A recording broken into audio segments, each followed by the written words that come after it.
Hello viewers, today you won't believe what transpired when we started excavation in a small village's forgotten, quiet area which seemed to have been uninhabited for centuries. The only sounds were the wind rustling the tall grass and the hum of an ancient silence. There were no paved roads or mobile signals. Every stone seemed to have a secret. Time seemed to have stopped, and the air itself was heavy with stories, the kind that were passed down around dying fires and dim lanterns, not through books, but through elder whispers. A lost royal family rulers who once thrived here before mysteriously disappearing during a period of conflict and treachery had been mentioned frequently by the locals. According to legend, in order to defend themselves from invading forces, they concealed their wealth deep within the earth in their last moments. However, like the majority of legends, it was written off as fantasy, something that elders romanticized and children heard. Until now, that is.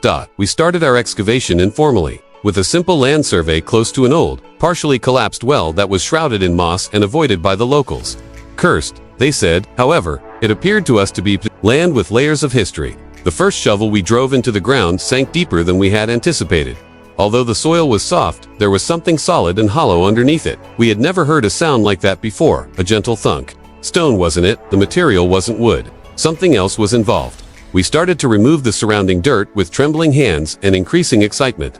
Gradually, a rounded, curved, and obviously man-made shape appeared. Then one more, and one more. 3 enormous clay pots that were tightly sealed were covered in mud, dust, and time. Over the course of decades, or even centuries, there was an odd silence. As we cleared away the last bits of dirt and wiped the pots clean, the chirping of the birds seemed to cease as well. Between astonishment and excitement, our team stood in awe. Is it possible? Is this in fact the legendary treasure? We opened the first pot carefully, and we were transported in that instant. Like ancient mirrors, dozens of gold coins were arranged in perfect symmetry, reflecting the light. They were still shining brightly, unfamiliar, and possibly old. The inscriptions remained sharp.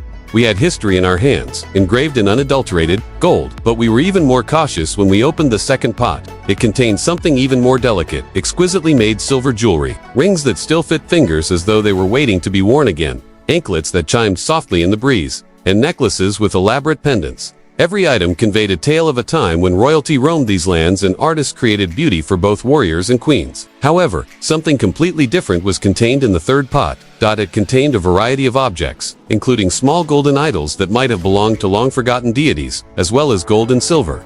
At the bottom was an unexpected object, a flat stone emblem that was carved with symbols we were unfamiliar with. This wasn't for show or decoration like the others. It served a function. It seemed secret or sacred.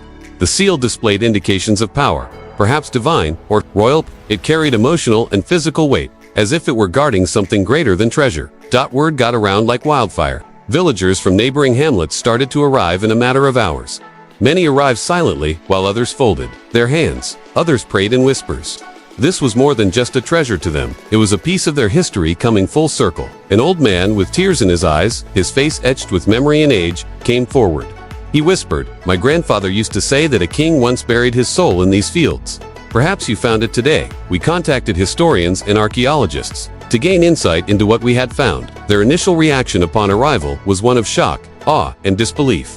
Preliminary analysis indicated that the coins were at least 400 years old, if not older. In addition to being uncommon, the silver jewelry's craftsmanship was unparalleled by any dynasty recorded in local history.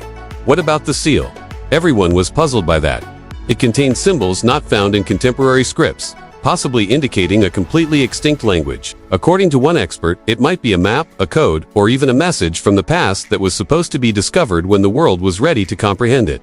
For protection, the site was roped off as the days went by. The ground was scanned by drones. According to underground imaging, this might be a portion of a much larger chamber. Perhaps the remains of an old fortress or a royal burial site. There might be a lot more waiting to be discovered behind the door we had opened. But in the midst of all the excitement, the weight of its silence struck us more strongly than the significance of what we discovered. For hundreds of years, these pots had been left in the dark, unnoticed, and patiently waiting while generations passed by above them. Then one day, perhaps by fate, they were discovered by ordinary hands rather than by academics or in a museum. The mystery continues to grow even after the coins have been cleaned, cataloged, and inspected under a microscope. Who were these individuals? Who took such care to conceal their wealth? Did they have something to flee? Did they intend to come back? Or were they just trying to leave a mark so that people would remember them? The answers are not with us, not just yet. We do know, however, that we discovered more than just gold or silver. We discovered a tale. Buried in dust is a living, breathing story. A link to those who, like us, once ruled, dreamed, feared, and loved, and we stood there in silence as the sun went down that day, illuminating the field where the pots had been. Wonder still permeated the air as the villagers continued to congregate. A few grinned, a few people sobbed, as though history itself had reached up through the earth and touched our hands. We all experienced that inexplicable feeling of awe. This was more than just a finding. This served as a reminder that the past is never truly gone, regardless of how much the world changes. It's simply waiting under our feet, because what we've discovered may only be the beginning.